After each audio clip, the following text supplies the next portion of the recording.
दोस्तों नमस्कार। दोस्तों मैं दीपक कुमार श्रीवास्तव स्वागत करता हूं अपने इस चैनल पर। शादी के 3 साल हुए थे और एक दिन पत्नी के मन में ख्याल आया, क्या होगा अगर मैं अपनी पति को छोड़कर चली जाऊं।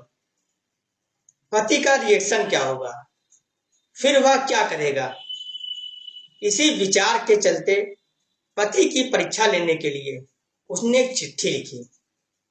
उसमें लिखा, आपके साथ रहकर बोर हो गई हूं मुझे अब इस गृहस्थी से कोई लगाव नहीं है। मैं तुम्हारे साथ एक पल भी नहीं रह सकती, इसलिए मैं तुम्हें और इस घर को छोड़कर जा रही हूं। उसने वो चिट्ठी टेबल पर रखी और खुद बेड के नीचे जाकर छुप गई। थोड़ी देर बाद पति ऑफिस से घर लौटा। उसे घर में अपनी पत्नी कहीं नहीं दिखी। फिर उसकी नजर टेबल पर रखी चिट्ठी पर पड़ी। चिट्ठी को उठाकर उसने पढ़ा। थोड़ी देर तक बिल्कुल शांत रहा, कुछ नहीं बोला। फिर उसने उसी चिट्ठी में पीछे कुछ लिखा और अपने मोबाइल में गाने बजाकर जोर जोर से नाचने लगा।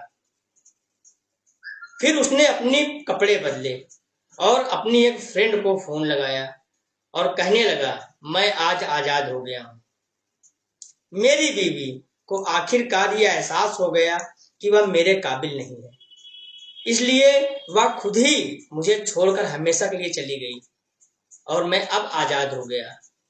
तुमसे अभी सामने वाले बगीचे में मिलना चाहता हूँ, फटाफट वहां पर आकर मुझसे मिलो। ऐसा कहकर पति घर के बाहर निकल गया।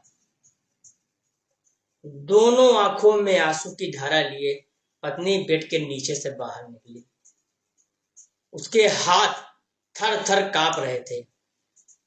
कांपते हाथों से उसने टेबल पर रखी वो चिट्ठी उठाई और पढ़ी, जिसमें पति ने लिखा था, अरे पगलेट, तुम्हें तो ठीक से छुपना भी नहीं आता।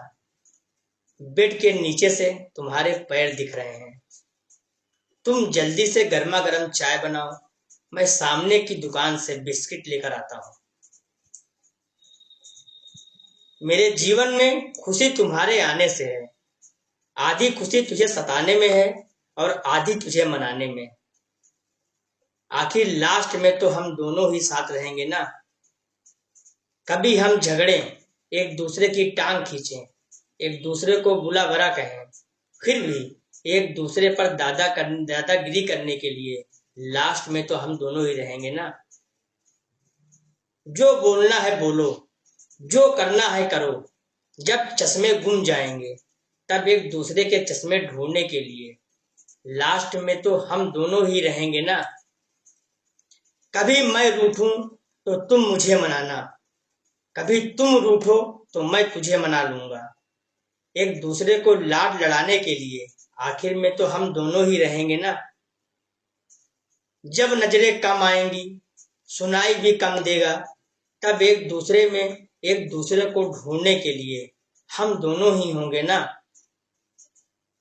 जब घुटनों में दर्द बढ़ जाएगा, कहीं आना जाना भी बंद हो जाएगा, तब एक दूसरे के नाखून काटने के लिए तो हम दोनों ही होंगे ना।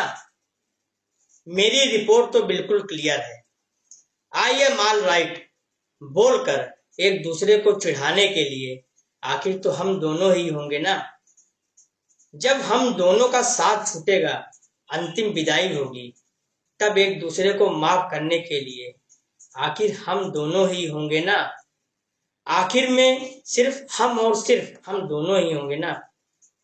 कहानी खत्म होते होते बीबी का रो रो कर बुरा हाल हो गया।